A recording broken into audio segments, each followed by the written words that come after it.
నటుడు రాజేంద్ర ప్రసాద్ మళ్లీ నోరు జారారు. ఓ సినిమా ఈవెంట్ లో మరోసారి అనుచిత వ్యాఖ్యలు చేశారు. గతంలోనూ రాజేంద్ర ప్రసాద్ పలువురిపై అనుచిత వ్యాఖ్యలు చేశారు.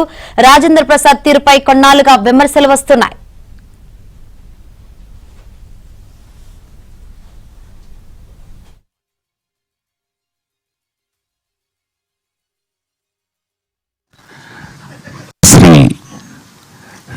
డాక్టర్ బ్రహ్మానందం గారు మాట్లాడిన తర్వాత నాలాంటి వాళ్ళు మాట్లాడటం ఏం మాట్లాడినా మీ శిష్యులమే కదా సార్. మేము ఎంతోడమైనా మీ శిష్యులమే కదా.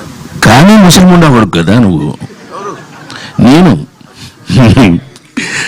ఏది ఏమైనా శ్రీ రాజేంద్ర ప్రసాద్ వ్యాఖ్యలకు సంబంధించి మరిన్ని వివరాలు అందించేందుకు మా సినీ కరెస్పాండెంట్ సృజన్ సిద్ధంగా ఉన్నారు. సృజన్, శంకరి, నటుడు రాజేంద్ర ప్రసాద్ బ్రహ్మానందంపై నోరు జారిన ఘటన నిన్న శనివారం రాత్రి ఒక సినిమా ఈవెంట్ లో జరిగింది. ఆయన బ్రహ్మానందాన్ని ఉద్దేశిస్తూ మాట్లాడుతూ కూడా అసహజ వ్యాఖ్యలు కొన్ని చేయటం జరిగింది. అయితే గతంలో కూడా రాజేంద్ర ప్రసాద్ పబ్లిక్ ఈవెంట్ లో డేవిడ్ వార్నర్ గురించి, ఆ తర్వాత అలీ గురించి ఇదే తరహాలో కొన్ని వ్యాఖ్యలు చేయటం తీవ్ర దుమారాన్ని రేపింది. ఆ తర్వాత ఆయన సారీ కూడా చెప్పారు.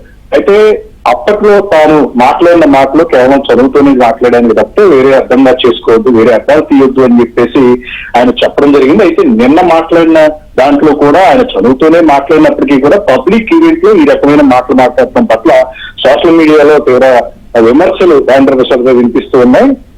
ఎప్పుడు ఇక ముందు కూడా ఈ పబ్లిక్ ఇలాగా ఈవెంట్లకి పిలవద్దు, ఆయన నోరు అదుపులో పెట్టుకోకుండా ప్రతిసారి మాట్లాడటం, సారీ చెప్పడం జరుగుతుంది అని చెప్పేసి ఒక చర్చ అయితే ఇప్పుడు సోషల్ మీడియా నడుస్తుంది. మరి తాజా ఘటనకు సంబంధించి రాజేంద్ర ప్రసాద్ మరి ఏమన్నా స్పందిస్తారా, లేదా బ్రహ్మానందం ఏమన్నా రాజేంద్ర ప్రసాద్ గురించి మాట్లాడతారనేది మాత్రం మనం వేచి చూడాల్సింది.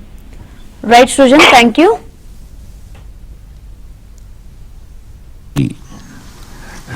డాక్టర్ బ్రహ్మానందం గారు మాట్లాడిన తర్వాత నాలాంటి వాళ్ళు మాట్లాడటం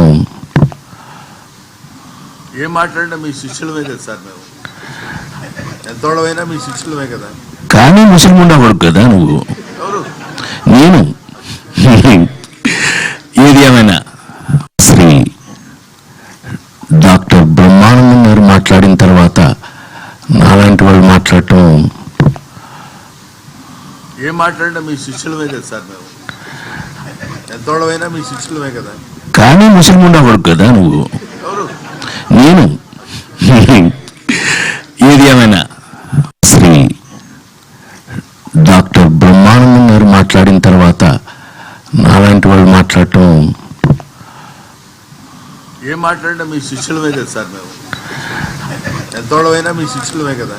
కానీ ముసలి ఉండవాడు కదా నువ్వు. నేను